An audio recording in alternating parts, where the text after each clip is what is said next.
Our bishops in the Holy Synods concern themselves with trivial issues, such as should we celebrate the changing of gender? We have to have something more ambitious, like creating Christian states in the Middle East and independent countries for Christians where Christians have no safe haven at all. The point of the devil, the way that the devil works, the way that Satan works, is he wants you to agree with a lie that he whispers in your ear. The very person that all Christians look back to as the first leader of the church denied Jesus, but Christ took him back. Are you ready to make that decision today?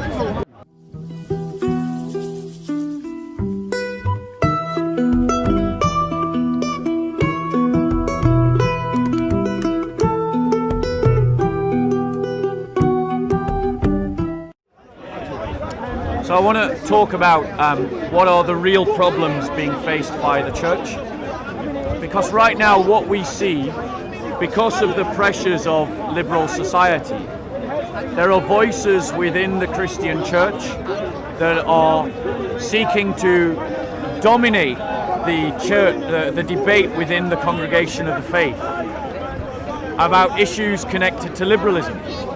So we see, for instance, the synods of the church being occupied by non-issues such as gay marriage or baptisms for transvestites to celebrate their becoming a new gender. We see the kind of debates within the church that are really non-issues about whether you receive the communion in the hand or in the mouth, when really the kind of issues that the church needs to be talking about are really the following. One, how can Christians best work together to advance the faith? Because right now we are in a situation where Christian congregations are divided by denominationalism and sectarianism, which means that they are wasting resources, time and energy fighting one another or replicating the same costs while carrying out the same initiatives, making the Christian witness far less effective. That sectarianism has prevented us from presenting a united Christian front against all of the opponents of the church.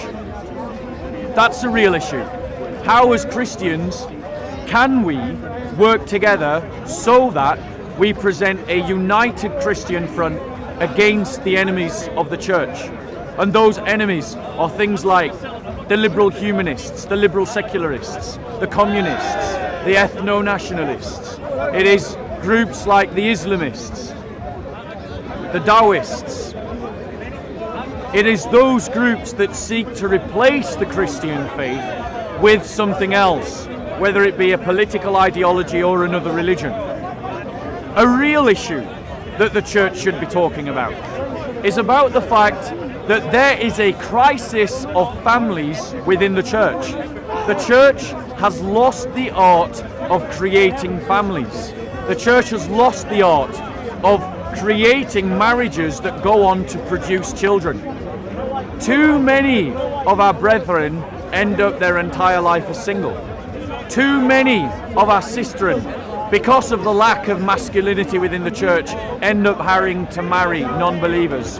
And too many of our families end in divorce.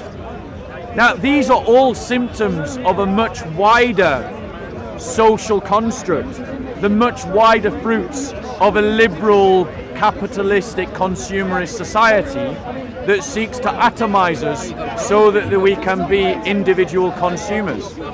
But the problem is that the church, rather than creating those structures that allow families to form, has abandoned that whole area of life, does some teaching on it in principle, and then allows the believers to go into the world to find their own families using the models presented to them by liberal society. And a much better way would be to go back to that tradition of the arranged marriage. Now, not so much being driven by the family, but being driven by the church itself. Brothers and sisters working together to help brothers and sisters get married. Christians need to rediscover what it is to create families and to support families. Because as anyone will tell you who's looked into the research by the Pew Foundation, the thing that drives religious growth the most is not conversion, but procreation. The reason why Islam is the fastest growing religion in the world today, after atheism, which is actually the fastest growing philosophy in the world today, is because of birth rates. It's not because of the number of converts, though of course they are making converts as well, but so is the church. What's really happening is the fact that Christians have failed to create structures within our communities that produce families, and one of the principal reasons for that is because every pastor, every leader wants to keep their congregation to themselves and doesn't want the wider Christian community to mix as a people. That's a real challenge that the church faces. None of these non-issues that the synods are currently debating. Another issue that the church needs to get to grips with is the persecution of our own community. The persecution of our brothers and sisters in Nigeria. The persecution of our brothers and sisters in Egypt. The persecution of our brothers and sisters in Syria and Iraq. The persecution of our brothers and sisters in Pakistan. Of our brothers and sisters in North Korea. Of our brothers and sisters in China. Of our brothers and sisters in Burma. Christians are being persecuted. And like sheep without a shepherd, we are looking to the nation liberal states to come to our rescue. And they won't. They never will. They haven't. They haven't since the time of the Crimean War, and they're not going to in the future. Christians must find their own solutions to this problem emanating from within our own community by mobilizing and creating those structures that best aid the persecuted church in their plight, and to work to an agenda that is more ambitious than simply giving Christians moral support, emotional support, and a little bit of money with the Bible. We have to have something more ambitious, like creating Christian states in the Middle East and independent countries for Christians where Christians have no safe haven at all. We have to be more ambitious, and we have to create those structures that will allow those more ambitious goals to be realized. That requires a more muscular faith, a more dynamic faith, a faith quite different to the institutional Christian civic religion that many Christians experience in their churches today. Another real issue that Christians face is the fact that as Christians we aren't doing evangelism. There are too many fellowships, Catholic, Anglican, Methodist, Orthodox, where those fellowships gather together on a Sunday and then do no evangelism for the next 7 days at all. And they don't even do any on a Sunday. How can we bemoan the fact that people are not coming to Christ if we do not share Christ in a convincing way? We have evacuated this need for evangelism to those eccentrics within our own community who, because of their own issues, stand on street corners screaming at people, thinking that they're making a difference. We need to professionalize our evangelism. We need to engage with wider society in debate, offering confidently a Christian worldview in a Christian way of life as an alternative to the surrounding culture. And that has to be done by having a hard religion of difference, by having a sense of our own boundaries, a sense of our own history as a Christian people, with Christian values and the structures to make those Christian values lived. It has to be a more insular Christian faith, one that is confident in who it is, but also open to the seeker and also seeking to save the lost. We must learn apologetics from the pulpit. We must learn polemics from the pulpit. We must learn to engage with wider society more robustly and defend the interests of our own community in every way that they need to be defended. These are the real challenges that the church faces, or some of them, some of the bigger ones.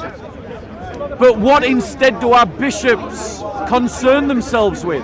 They concern themselves with assuaging the wider liberal elites in society who will never ever be satisfied with the Christian faith until it looks nothing like the Christian faith.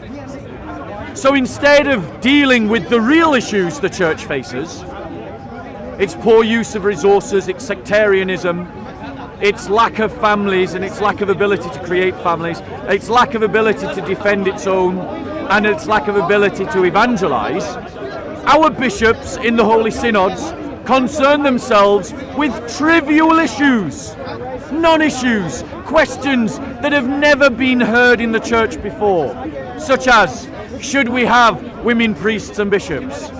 Should we have a multi-faith relationship where we all worship the same God? Such as, should we celebrate the changing of gender through baptism?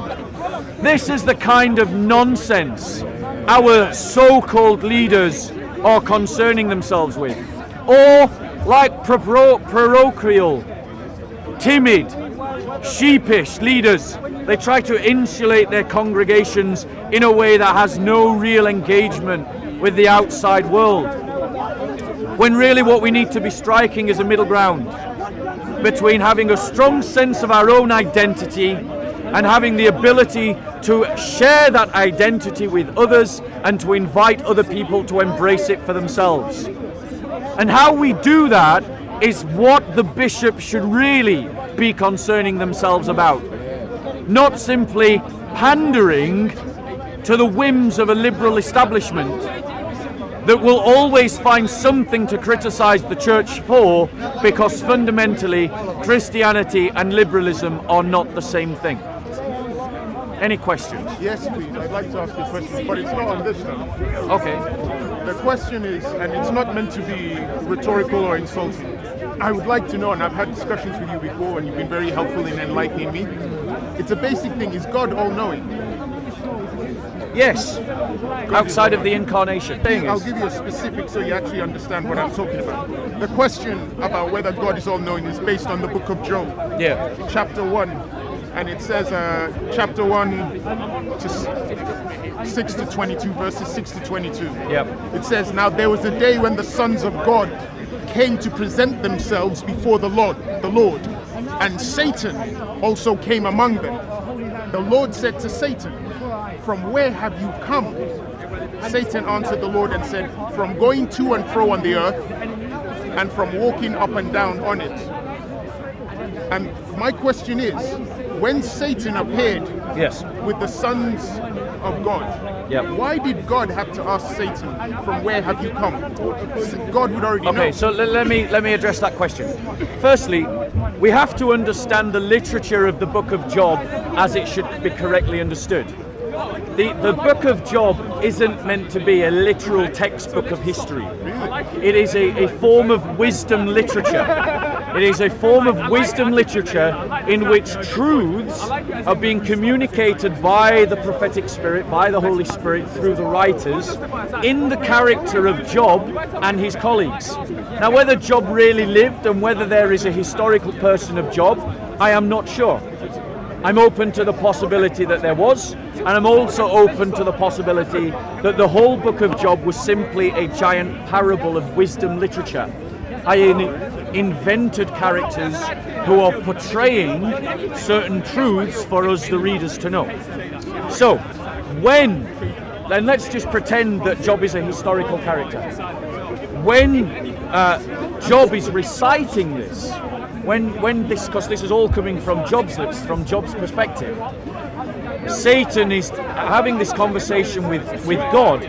It is about what God is revealing about Satan to us, the audience, which is that the devil roams the earth like a roaring lion seeking the ruin of souls. And that is what the devil is. He is a demonic spirit that prowls the earth seeking to gain our agreement with his lies, and in so doing ruin our soul, ruin our hope of salvation. And what are the lies of the devil? The lie of the devil is that Christ was never crucified, only in appearance was made to appear to be crucified. What are the lies of the devil? The lies of the devil was that Jesus is not the divine Logos become a man, but simply a prophet. What are the lies of the devil? The lies of the devil are that Jesus is not the Messiah prophesied in the Old Testament. What are the lies of the devil? The lies of the devil are that God does not exist, that evolution explains God away, or that science removes our need for God. The devil said that. That is a lie of the devil. But the best lie of the devil at all, the best, his masterstroke, is that he himself does not exist. That is by far the best lie.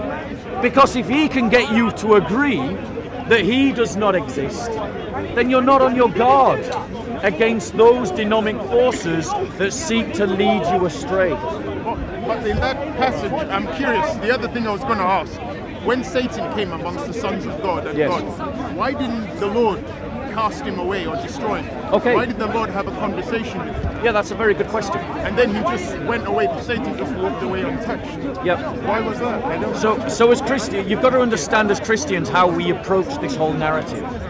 Okay, because this is a particular snapshot of something that lays within a much bigger worldview. So I have to take you right back to the beginning. In the book of Genesis, man was made in the image of God, and in the likeness of God thereof he was made. And the point of the Christian understanding of morality and of the human journey is that we grow into the likeness of God through making moral choices. But for there to be moral choices, there has to be real moral choices towards good and towards evil. And thus, there is an agent of evil, an advocate of evil, that within that moral paradigm speaks against natural law, speaks against God's revelation, speaks in a way an advocate of that evil, so that man might face that real choice. So what God created that advocate deliberately? The devil was created as an angel of light, but the angels within the Christian worldview also have moral responsibility, though possibly for different reasons. So the angels were also created as free as me and you.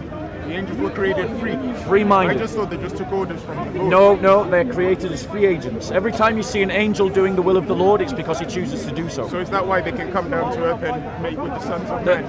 The devil, Satan, who was formerly known as Lucifer, becomes the devil because he becomes the accuser. He becomes one who seeks to accuse man against man and man before God. And he seeks to mislead man. But he became that through his own volition, through his own choice. I don't disagree with that. But it still doesn't answer why God didn't destroy him when he came to the sons of God. Was there a reason why God decided to let him go away and harass Job? Yes. Why? Because in terms of this harassment of Job, it was to demonstrate that Job would be faithful to God. Because it was a test, and to demonstrate to the devil that those that have faith in God will have faith in God at the cost of anything else, and that is the wisdom of the book of Job. Because we're talking about Job, so now let's talk about the wisdom of the book of Job. The wisdom of the book of Job is that we are not to place our identity in anything but the truth of God. And by placing our identity in the truth of God, no matter what else it costs us, no matter what else is stripped away, even if our family and all our riches and all our health is taken from us, we must still base ourselves on the truth of God. And that truth is speaking truth about God. Because Job said that God has treated him unfairly. And all of the people around Job said, no, all of this punishment have fallen upon you because of something that you did. But at the end of the book of Job, God says that Job has spoken correctly and all of you, his companions, have spoken in error. So we must speak truthfully about God, and we must build ourselves on that truth, our identity on that truth, no matter what it costs. And it is that's one of the reasons actually why I am open to the idea that the book of Job is actually just a parable and not a real story in history. Because I understand that now, what you're saying, the test, it makes a lot of sense. The only thing is, so did God liaise with Satan to implement the test? God gave him license. He didn't say to him, right, now I want you to do this and now I want you to do that. He said to him, I remove my protection from Job. He's yours. But there was a limit, though. What he Yeah. There was a limit. Yeah. So this is what we Christians believe, because we Christians believe that where we see the deception or the devil working, it is simply because that is the remit, the frontier that God has given the devil. The devil can't harm you unless you agree with him, unless you agree with his lies. The point of the devil, the way that the devil works, the way that Satan works, is he wants you to agree with a lie that he whispers in your ear. He wants you to believe that lie that says, you don't love your wife like you used to. This girl is so much more attractive and she's into you. He wants you to believe that lie that says, I'm not happy with what I've got. I need more to be happy. He wants you to believe that lie that says that these Christians, they're all wackos. They're all wasting their time and their life and their energy. He wants you to believe that lie that says that the richest life, the best life, is a life that is filled with lots of diverse experiences and that has comfort and wealth. These are the lies of the devil. So from understanding it's either a parable, but when God asks Satan, where have you come from? God already knew and was playing into... Yes, there are many places in Scripture where God asks or does things rhetorically. All right. Because he does that with Adam and Eve when they ate. Yes, he said, where are you? Why did you hide from me? Well, these are all questions that God surely knew. But he answered them because God often tests the mind to reveal the heart of man. But there's a problem with that. What? That God tests the mind to reveal the heart of man. The example Let me just finish. finish. God tests the mind to reveal the heart of man. But reveal the heart of man to who? Because God already knows.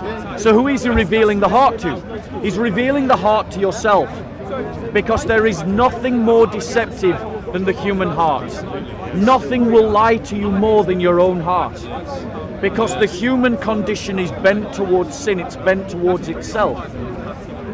And God tests your mind to reveal your heart to you, so that by knowing the truth can set you free. So go on. No, it was interesting because I was going to give the other example with Cain and Abel. When Cain murdered his brother Abel and God kept asking him, where is Abel? It was a rhetorical question. It was a rhetorical question. Yeah. But I guess with Satan it's different. It wasn't. Was it rhetorical with Satan? He already knew what Satan was doing. Satan isn't all-knowing. He knows a lot, but he's not all-knowing. He's not omnipresent. He can't be everywhere at the same Yeah. time. He can't be everywhere at the same time. Yeah. Oh, he has to go to and from. Oh yeah. Yeah, he has to go to and fro.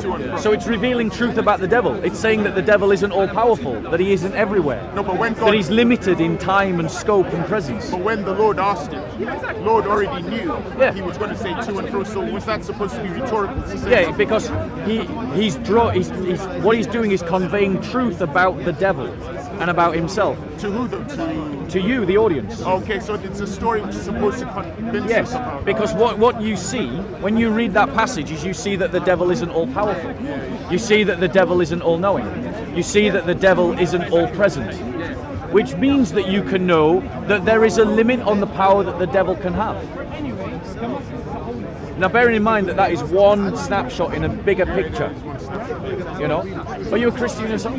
I was a Christian for a very long time, then I stopped going to church, stopped going on a pilgrimage, and that was it. Yeah. So I'm thinking about trying to get back, so I read a lot. But I have a lot of questions, and when I need them answered, I come members of DCCI. By the way, I do like your attitude, though. It's really refreshing to see that. Yeah. I mean, you've answered a question for me before. Soco Films film. That was way back. I mean, I would encourage you, brother. Do you have the Gospels? Do you? Yeah. Like, I would encourage you, literally, sit down and read them, write down your questions, and then if you want, come and grab me, and we'll go have a cup of tea. We'll go and talk through them all. Because let me encourage you, right? A lot of the questions that we throw at the Christian faith, yeah, they're all genuine for most of us, except for the Dawah team. But a lot of them are used simply as an excuse to hold us back from fully engaging with the gravity of the truth that Christ is God made man, that he died and that he rose again, and that he did so by establishing God's kingdom on earth, and that we are called to work for that kingdom. And let me encourage you, there hasn't been a question that I personally have encountered that have caused me any difficulty in the faith. You know, and I would say that you have nothing to fear in terms of intellectual scruples, in terms of consistency, in embracing the Christian faith as a coherent worldview. What I suspect probably holds you back is the thing that holds most people back, which is what is the cost? What is the cost of following as a disciple of Christ? And I can't lie about that. The cost is heavy. The cost is nothing less than dying to yourself and being born again. And the cost is nothing less than giving everything to Christ as his disciple. Every ambition, every hope, every emotion, every thought, every resource, every desire. It's a heavy cost. But to it comes that opportunity to be part of God's ability to make creation new, and to enter into the completion of that new kingdom when Christ comes again, and to experience all the joys of heaven. I would also leave you with this. Saint Peter himself, the apostle upon which Christ founded the church, denied Christ 3 times. The night before he was crucified, Peter, the very person that all Christians look back to as the first leader of the church, denied Jesus. But Christ took him back. It doesn't matter that you have denied Christ. Christ will take you back if you can only surrender your heart to his love, to his lordship, to his rule. Are you ready to make that decision today? Not yet. Not yet. Then in that case... But it's not never say never. Never, don't, exactly. So when you've got more questions, come back, we'll talk some more. Thanks. And I look forward to the day that you proclaim Christ as Lord with me. God bless.